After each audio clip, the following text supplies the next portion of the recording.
Bonjour, merci de m'avoir invité au Café Benagro. C'est vraiment un plaisir d'être avec vous et d'échanger avec vous. Je suis Hervé Poursine, le promoteur de la société Wakapou Bénin, qui est implantée à Oubérou, dans le Bourgou. Ça fait partie de la commune de Tchaourou, mais c'est situé entre Parakou et Djougou, entre deux forêts classées, de l'Ouémé supérieur et de Warimaro. Voilà. La société Wakapou organise la récolte des fruits de karité avec des coopératives du milieu, et ensuite nous transformons les fruits en amandes, et nous avons l'objectif ultérieurement de transformer les amandes en beurre de karité pour l'export pour l'industrie cosmétique. J'ai mangé, et d'ailleurs, comme ça a été évoqué, nous cherchons aussi des moyens de valoriser la pulpe, parce qu'on ne mange pas l'amande, mais on mange la pulpe de karité. Des études ont été menées d'ailleurs au Bénin par des universitaires pour voir la valeur nutritive de la pulpe de karité, qui contient des fibres, des protéines, des carbohydrates et du sucre. Donc, comme on l'a dit, il y a plusieurs moyens de valoriser ça. On essaye de le faire en confiture, en glace, en nourriture, aliments pour animaux ou en alcool éventuellement.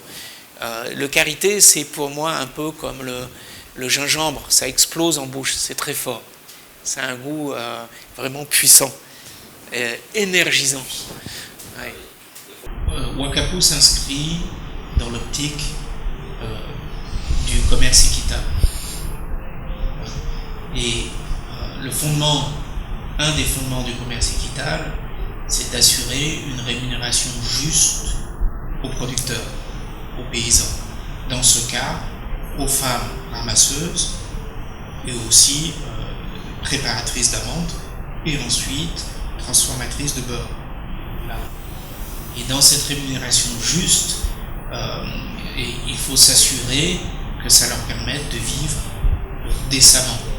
Voilà. Donc là-dessus, il peut y avoir aussi énormément de débats de ce que ça veut dire. Mais donc nous, on a choisi de suivre, si vous voulez, les pratiques, les standards du Bénin.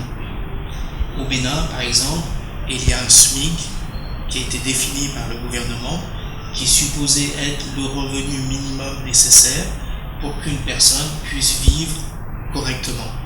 Voilà. Et en plus, ce SMIC, bon, c'est essentiellement pour la ville, pour les campagnes, ça permet aussi un revenu où la vie est moins chère, peut-être encore plus décent.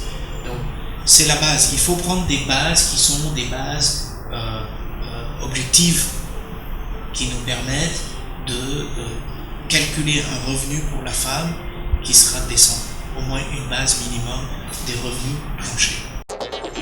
Nous allons y aller étape par étape pour mieux comprendre comment la femme est rémunérée aujourd'hui. De votre pratique, vous avez pratiquement 2 ans, sinon vous êtes dans votre 2e année d'exercice. Qu'est-ce que vous avez observé par rapport à la pratique de la rémunération sur le marché béninois? Bon, comme tous les produits agricoles, le prix est déterminé par le marché. Aujourd'hui, c'est plus un marché de la demande qu'un marché de l'offre. Et la demande dans le karité est déterminée essentiellement par les acheteurs internationaux, par l'industrie alimentaire, puisque le karité, 90% du karité est utilisé aujourd'hui comme substitut au beurre de cacao dans la fabrication du chocolat. Voilà. Donc, ce prix,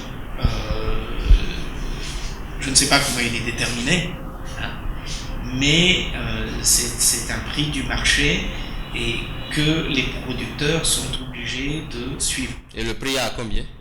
Le prix, aujourd'hui, il commence à 150 francs et il peut monter jusqu'à 300 francs le kilo d'amande de karité en fin de saison, suivant la production des arbres. Si c'est une bonne année, les prix n'augmentent pas trop. Si les arbres n'ont pas beaucoup produit, les prix augmentent. Alors, quand les arbres ne produisent pas beaucoup, nous allons supposer que les arbres ont une production moyenne. Oui. Alors, le prix se stabilise à combien à peu près? Si la production est moyenne, le prix plafond se stabilise à combien? Ça dépend des pays, en plus. Oui, parlons du cas du Bénin. Du Bénin. Dans le cas du Bénin, donc, ça varie aussi également parce que ce qui se passe, c'est que chaque année, la demande augmente. Vous voyez, le karité est un produit populaire. Pourquoi? Parce que le karité est un produit vert, un produit durable, puisque c'est un produit sauvage qui ne nécessite pas d'intrants, etc. Donc, c'est un produit qui est une bonne presse en Europe. C'est un produit qui est bon pour la santé également. Donc, la demande, le nombre d'applications pour le karité se développe, notamment dans l'alimentaire, qui est la base de la demande pour le karité.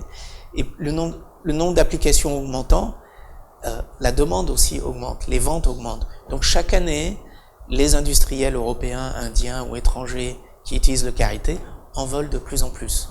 Donc, chaque année, le prix augmente du karité. Mais disons que le prix se stabilise à chaque fois entre 200 et 250 francs dans une année moyenne. Ah oui, mais ça c'est pour l'amande. Les industriels, ils consomment l'amande ou le beurre. Ils prennent le beurre. Non. Ah, ils prennent aussi l'amande. 90% des volumes sont des amandes sont exportées, non transformées. C'est aussi ça un des challenges, c'est de s'assurer demain que la plupart des amandes sont transformées dans le pays pour faire la valeur ajoutée au Bénin. Et disons que les industriels exportent les amandes et les amandes sont transformées en beurre dans les usines à l'étranger. D'accord. Et dans tout ce lot où le prix se stabilise à 250 francs pour l'amande, la femme ramasseuse gagne combien? Si on quitte votre modèle, c'est dans votre modèle que vous rémunérez à partir du SMIC. Mais de façon globale sur le marché, quand on voit le prix se stabiliser à 250, la femme qui produit à la base est à combien? Bon, pour le karité, comme c'est une filière très informelle, il n'y a pas de statistiques, il n'y a pas de chiffres. La femme, on ne sait pas trop ce qu'elle gagne parce que entre le prix à l'export et le prix payé à la femme, il y a beaucoup d'intervenants. Vous avez les commerçants, vous avez les transporteurs et vous avez les collecteurs dans les villages. Chacun prend sa marge, chacun a ses coûts.